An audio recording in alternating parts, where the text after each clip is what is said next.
भाजपच्या वतीनं कोल्हापुरातील कैलासगडची स्वारी परिसरात नागरिकांसाठी डिजिटल रेशन कार्ड आणि आधार कार्ड काढून देण्याचा कार्यक्रम राबवण्यात आला।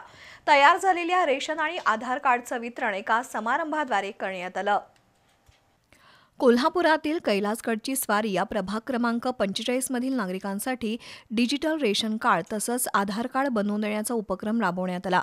भाजप ओबीसी जिल्हाध्यक्ष संतोष माळी यांच्या सहकार्यानं शिबिर घेण्यात आलं। तयार झालेल्या डिजिटल कार्डचा वितरण कार्यक्रम मंगळवार पेठेतील राधाकृष्ण मंदिरात पार पडला।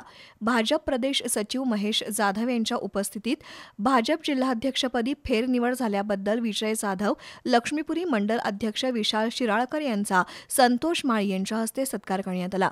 कार्यक्रम यशस्वी करण्यासाठी सुभाष माळी, विवेक कोरडे, गोविंद पाटील, अनिल कारंडे, अमित राऊत, सुशांत ढोबळे, संजय सातपुते यांनी सहकार्य केलं। कार्यक्रमाला लाभार्थी आणि नागरिक उपस्थित होते।